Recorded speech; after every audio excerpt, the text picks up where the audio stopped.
Hi, Bill Weiss of Apprise Wealth Management here. Welcome to this week's edition of Tuesday Tips. In last week's blog, which is called Will Your Retirement Tax Bill Be Too Big? I talked about the idea that we could lower our lifetime tax bill by thinking about macro tax planning or planning taking more than 1 year into consideration instead of what we usually do, which is just think about taxes when it's time to file our return. We can lower our overall tax bill. This can make us pay less taxes during our lifetime, during our spouse's lifetime if we predecease them, and if there's money left over, it can also make it easier on our kids. Those are all benefits of Roth conversions, and I've written a blog on that topic in the past. Last week, I also promised that I would go through an example to show what I'm talking about in terms of how Roth conversions can help. So first, I'm going to share my screen, and we're going to take a look at tax rates.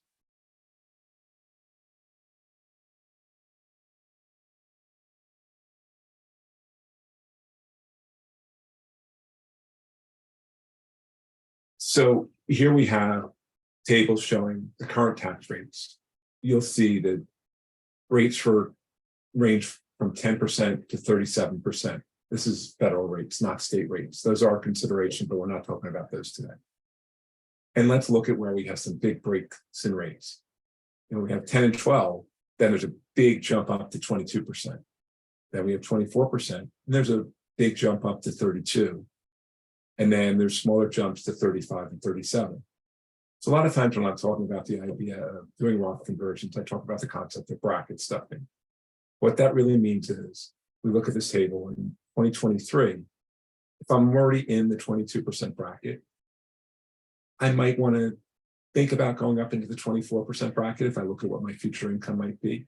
I might not, but I definitely want to stay out of that 32% bracket. So I'm going to figure out how much tax I'm comfortable paying, how much income I'm recognized with, keeping the brackets in mind.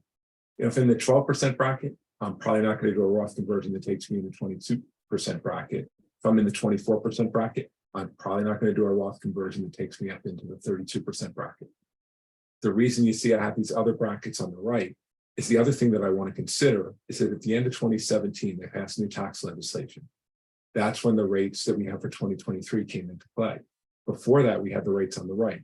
And if no legislation is passed between now and the end of 2025 on tax rates, we're going to go back to the old system in 2026 because that 2017 tax bill was only for 8 years. And then you can see, like if we look at that 24% rate, you see it goes up to 364,200.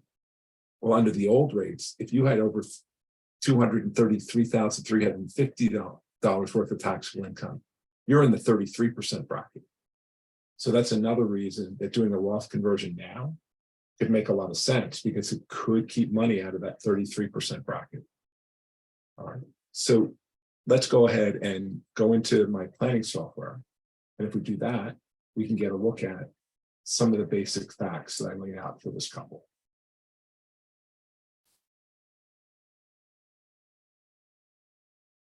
This couple, they're 3 years apart in age. They have $50,000 in the bank. They have $1,250,000 in investments. Of that, $250,000 is going to be in a taxable account.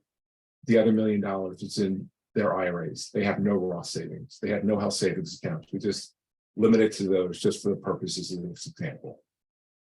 And instead of using the information in the software in Right Capital, I extracted it into Excel so that I can show you what happens to tax rates more easily. What we're going to do is we're going to share a different screen that's going to show information about their income. Give me 1 second, and I'll bring that up on the screen for you.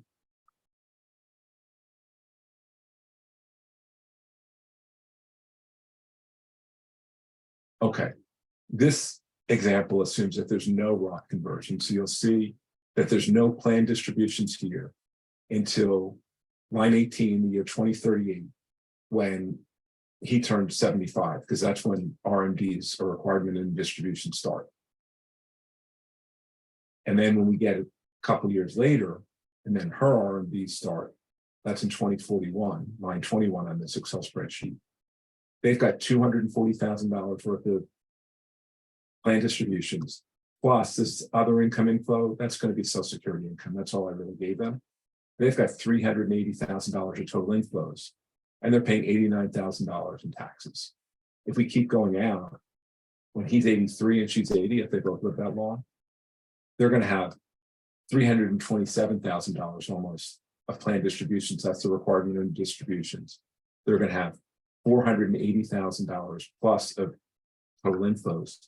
According to the current rates, they're going to pay $127,000 in tax. Again, this is making no Roth distributions at all, Roth conversions at all. If we look down here, you'll see, I'll make it so that the column is freeze to make it a little bit easier for you. You'll see that their total taxes paid is $4,466,769 if we don't do Roth conversions. And the other thing you don't see here is that this couple is going to start claiming Medicare benefits. They're going to need them for their health insurance. And there's something for Medicare called an income-related monthly adjustment amount, or IRMAA. And that's based upon income, and your premiums increase based upon your income. So with these big income numbers and these big distributions, they're going to pay pretty significant IRMAA adjustments over time. Right? Now, I'm going to stop this share again, and I'm going to show you what happens if we start to do Roth conversions. And what I did for this is I did $25,000 a year in the current years because of where their tax bracket is. That still made it easy for them to stay where they were. And then I did $75,000 in the future. Instead, I increased it as time went on. So you can see that the plan distributions, they're less than they were before. I didn't do a comparison here, but you can see that they are. We never get to that big $400,000 plus distribution that we had in the first set. And again, I'm going to freeze this. I'm going to freeze the page so that you can see how much they paid in tax. You'll see this time the total tax bill is $3,373,464. So by doing these Roth conversions, this is assuming that both members of the couple live to 95, they would pay over 1.1 or about $1.1 million less in taxes over their lifetime by doing these Roth conversions. As I said in the first example, this would also reduce the IRMAA adjustments, which means that the total savings is even greater. And I'm going to do one more thing. I'm going to go back to that first file that I shared, which had the tax rates on it. And if we look at that one, we'll also see at some point, it's likely that one of them predeceases the other. When that happens, the survivor is going to be single instead of married for taxes. The Social Security income, the lower amount of Social Security income of the two is going to go away. But those IRAs are most likely going to go to the surviving spouse, and then they're left at the end for children, heirs, whatever they want to do with the money. If they don't have any children, if you go to charity. But the key thing here is that look what happens to tax rates. If we look at the current rates, remember I said that the 24% bracket went up to 364.2. If you're single, it only goes up to 182,100. But let's go over here and look and see what happens in the future if they don't change tax rates. Now, that 33% bracket starts at 191,650. They're easily going to be in the survivors easily going to be in the 33% bracket. If we don't do Roth conversions, they could even end up in the 35% bracket because they're paying single rates. And the other thing to consider is that if there's money left at the end, under the current rules, if you have an inherited IRA, you have 10 years to pull the money out. If it's in a taxable inherited IRA, you have to pull out a required minimum distribution each year. Your heirs do. Those big numbers, they're going to be added to whatever other income they have, those big distributions, because they only have 10 years to clear the money out. That could make them pay even higher taxes. If you pass on Roth funds, they still have 10 years to pull it out. They can let it sit for 10 years because there's no requirement in distributions with inherited Roth IRAs, and they're not going to pay taxes. So these Roth conversions can have benefits for you, for your surviving spouse, and your heirs. And if you want to read more about that, I've written another blog on that, which will be linked in the transcript of this below. Hope that you find this information helpful. If you'd like to schedule a free complimentary review to discuss your situation in more detail, please feel free to go to my calendar and schedule a free strategy session. Thanks for listening. Hope you found this week's Tuesday tips helpful. I'll be back again with Apprise's 5 favorite reads of the week next week. Have a great day.